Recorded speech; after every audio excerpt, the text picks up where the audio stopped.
aware it's going to make a lot of people hate me. But at the end of the day, I think truth is more important. And especially in times of tremendous deceit, which I think we are in today. I am talking specifically to the heart of Black America right now. I'm speaking to you. If you can share this video to Black Americans, they're going to be angry with me, but it needs to be said. So let's just start at the beginning of where my train of thought comes from. You guys know that I am a huge fan of the writings of Walter Williams, Shelby Steele, and Thomas Sowell. They have really informed many of the things that I think about today. To me, being a Black conservative is not a trend. It is not just being a Trump supporter. It is about doing the hard work and the research and learning the things, the things behind what conservatism, the foundation of what conservatism really is, really. And I came across something in Shelby Steele's book that hit me like a truck, and it has stuck with me, and it has transformed me. And I hope that when I repeat this to you, it will transform you, Black Americans, to realize that there is something very ugly and broken about our culture. And the only way we're going to fix it is if we're honest about it. So Shelby Steele was talking in his book, I believe it was White Guilt, and he was talking about something unique about the culture of Black Americans that you will not find in any other culture in America. And it is the fact that we cater to the bottom denominator of our society. Let me explain what he means by that. He means to say that we are the only community that will get outraged and get up and organize and picket and protest to defend the bottom denominator of our community, meaning criminals, burglars, robbers, anything that you commit a crime. Only Black Americans will be out picketing to defend the criminals. It is not something that white Americans do, not something that Jewish Americans do. You will be hard pressed to find a Jewish American who has a rap sheet as long as the day, and something bad happens to that person, and Jewish people are using their platform to speak out in defense of that person. It won't happen. Same for white Americans. Not a single white American is out there defending Derek Chauvin. They will dispose of the people that they think are at the bottom of their society, and they will instead uplift the people that are at the top of their society, which means that they're raising their average very easily. When you rally behind the people that are doing the good things in your society, as opposed to people that are doing bad things in society, you raise your average. So we have collectively lowered our average because over the last 5 years, it has become extremely fashionable for us to martyr criminals. It's unbelievable. Not even Latinos do this. They will not martyr their criminals. They do not put the names of their criminals on shirts. They don't buy posters of their criminals. They don't get celebrities to speak out about their criminals and in defense of their criminals. They just say, you are a criminal, goodbye, right? That is just, but Black Americans were unique, and it is incredible because we dismiss people that are at the top of our communities. Bye-bye Condoleezza Rice, you're a coon. Bye-bye Larry Elder, you're a coon. Bye-bye Shelby Steele, Thomas Sowell, coons, Uncle Tom's gone. Bye, hate you. Here we are, George Floyd, you are a martyr and a hero. Now, when I first saw the story circulating, everybody wanted to jump on and make him out to be the modern day Martin Luther King. He was just getting his life together. He was out there doing good things. He was making music. Based off the video I saw and the 911 transcript, that just didn't sound accurate to me. But I wanted to let everybody play pretend because it was fashionable and it was trending. I mean, first and foremost, the person who called 911 clearly said that he was on drugs, that something was wrong, that he was not sober, and the person couldn't make out what drug he was on if you read the 911 transcripts. Beyond that, if you look at a video, you will see, which the media has tried to censor, when he is leaning against the wall, when the cop initially puts George Floyd against the wall, he drops a white baggie of a substance on the ground. I don't know what it is. It could be cocaine. God knows what it is in that little baggie, but he does drop it beside him. So this is a man that had drugs on him, was using counterfeit bills, and was high, and went into a store, and the police were subsequently called at him. Now, there is no dispute and no argument that you're going to hear from me that what Derek Chauvin did was right. There is not. And the reason why I'm not talking about Derek Chauvin is because we actually have reached a consensus in this society. Everybody agrees that what he did was wrong. Everybody is happy that he is arrested, no matter what color you are. And every single person hopes that justice is served to George Floyd's family. That is not why I'm doing this video. This is not a defense of Derek Chauvin. This is not a video to say that when you are a criminal, you deserve to die. Nope, none of that. I want to talk about martyring criminals. I want to talk about suddenly putting them on t-shirts and picket signs and marching and pretending they were the best representatives that we've had of our community. So I then decided to take a dive and to look at his record. George Floyd, what is his record? Does it matter? Me personally, I think if you spend some time in prison, you make a mistake, I'm a big believer that society should forgive you, especially when you're young and you have a first offense. I think it can be very easy to get caught up in the system. I have used my platform to speak out against that, to try to box people in and pretend that they are always criminals. I believe in second chances. I don't know that I believe in third, fourth, fifth, sixth, seventh, eighth, and ninth chances. So I wanted to show you guys what the media has not been reporting on. You can say this is not a value, but I'm going to tell you why it is a value. Okay, so let's start from the beginning. 1998, George Floyd spent his first prison stint 10 months for theft with a firearm. Okay, I believe in second chances, and 1998 is a very long time ago. Again, 4 years later, in 2002, he spent 8 months in prison for a cocaine offense. Different offense. We're talking about a drug offense. Okay, you can say that was another mistake. But then 2 years later, he spends another 10 months for a cocaine offense. I guess just another mistake. 2005, he spends another 10 months for a cocaine offense. This time, they stipulated that he had less than 1 gram and he went back to prison. Now, the most important crime that he committed is the one that he spent prison time for, and 5 years for, pardon, in prison. And I want to paint this picture because this is what makes me feel disgusted in Black America, because we are so willing to let Black victims who are victims of Black crime, we have no defense for them. Black on Black crime, we don't care about. Imagine you are a pregnant woman, because this is what happened in this scenario. You are a pregnant woman and you receive a knock at your door. And it is a person that says they work for the water department. So you waddle your pregnant butt to the door and you open it, only to realize the person standing at your door does not work for the water department. You very quickly try to slam the door closed, at which point a Ford with 5 other Black men pulls up into the front yard, and 5 men jump out of the car, one of which is George Floyd, and he jams his way into your home. Now, you are pregnant, and at this point, George Floyd takes a gun and points it to your stomach, threatening you. You are screaming and you are crying for your life. And you don't know if you're going to make it out of this situation alive.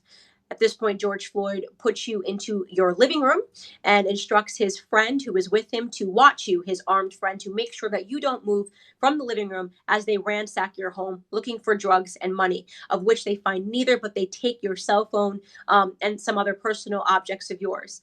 Fortunately, on their way out, a neighbor catches the plates of the car that pulls away, and gives it to 911. And 911 is able to track down George Floyd and arrest him. And 2 years later, in 2009, he is sentenced to 5 years in prison. This is a Black woman that this happened to, a Black pregnant woman that this happened to.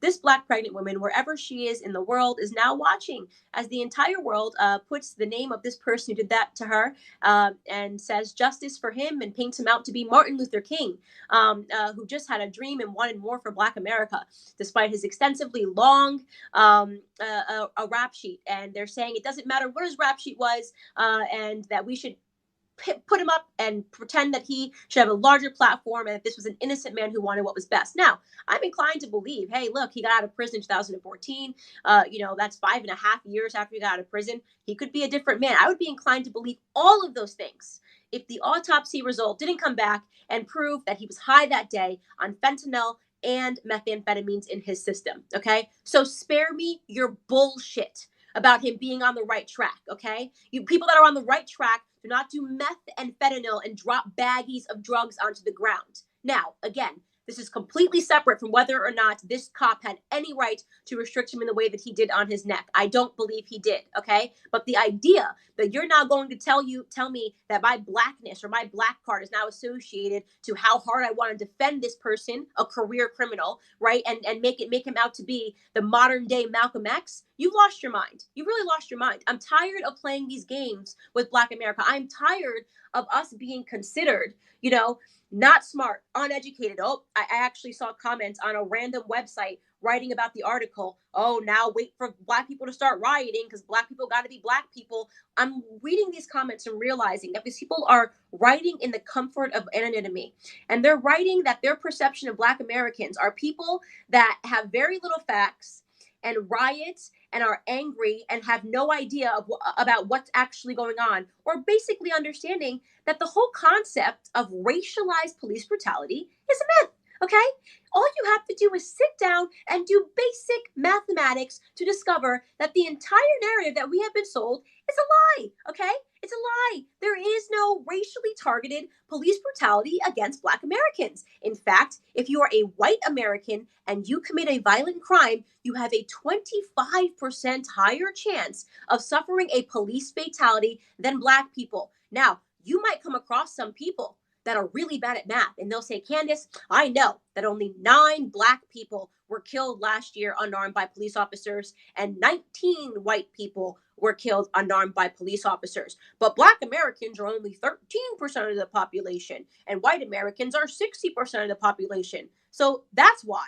No, that's not how math works. You don't look at the numbers according to how many Black people there are in America and how many white people there are in America, because not all white people commit crimes and not all Black people commit crimes. The numbers you look at is how many police encounters Black people had versus how many police encounters white Americans had. And when you look at those numbers, you will realize that the only thing we're doing disproportionately in this country is committing crimes. Take 2018, for example, right? 13% of the population, Black Americans, accounted for 40% of all of the murders and something like 50% of all violent offenses in the country. That's not normal. We are having more encounters with police, and despite having more encounters with police, white Americans are the ones that are being killed at a higher rate, okay? And Hispanic men at a higher rate. When you take a subset and you look over 100,000 encounters with police and with white Americans versus Black Americans, you will discover that Black Americans have less of a chance of having a fatal incident with police officers. Those are the facts. And I really don't care how those facts make you feel. I know it's so easy today being a Black person to take the victim narrative, to believe that we're being brutalized by police officers, to believe that these 9 instances of police brutality that happen per annum are a really big deal, but we should shut up about the thousands of Black Americans that are being killed by other Black Americans, because it doesn't matter, right? It doesn't matter when we kill ourselves. It doesn't matter when we're on drugs. It doesn't matter when we're high. We want the police officers to hold our hands. And if, God forbid, something goes wrong in the midst of a police arrest, we want to riot and we want to burn down our own neighborhoods, because that makes so much sense. And we'll ally ourselves with the far left crazy Antifa thugs who know exactly what they're doing, who know exactly who know exactly which group of Americans will be the most responsive and the most emotional. They get a couple of big celebrities to tell you Black Lives Matter, Black Lives Matter, and put up a symbol while they're marching with you because they all think we're stupid. That's the truth. The left thinks we're dumb, okay? And we have to stop proving them right. We have to stop taking the bait.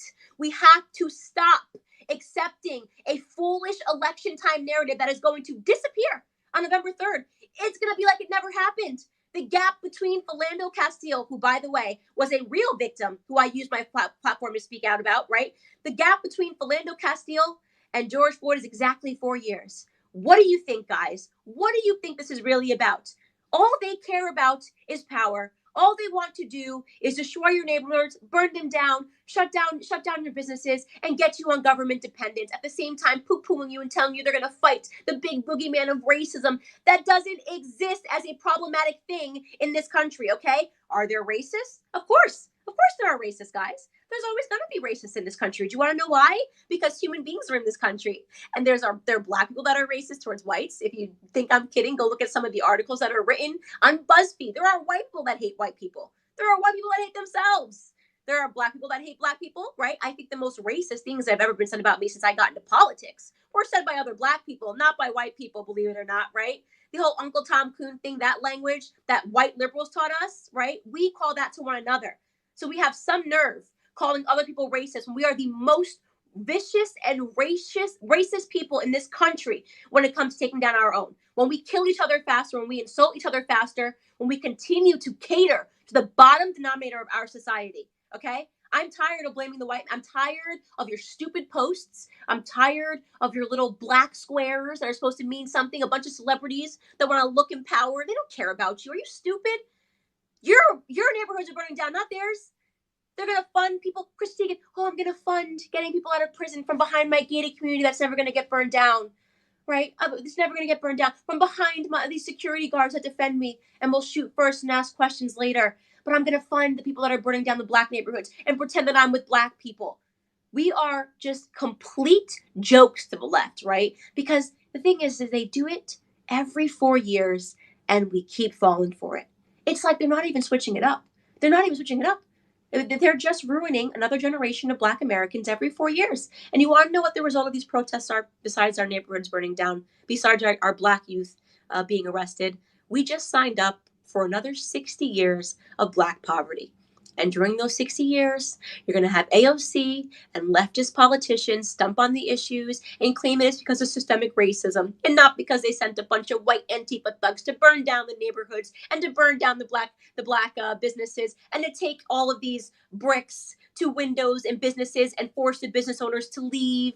People that can afford to leave and leave these Black communities depleted with no jobs. They're going to pretend it's because of white people, not because of their bricks and their riots and their protests, and because Black Lives Matter and a George Floyd. He's not my martyr. George Floyd is not my martyr. He can go be yours, okay? I liked Kobe Bryant. Kobe Bryant wasn't a career criminal, okay? He was a career basketball player. You want to go have a George Floyd be your martyr? Go have him be your martyr. Put a poster of George Floyd up on a T-shirt. Walk around, loop, be an idiot. But I want nothing to do with it, okay? And to all you Black conservatives who think that Black conservatism is a trend, right? Oh, I'm a Trump supporter, but right? But I'm showing that I'm really Black because I stand behind this stupid narrative, and I'm going to sit here and say that Black lives do matter because I'm trying to make people think that I'm in the middle. You're spineless.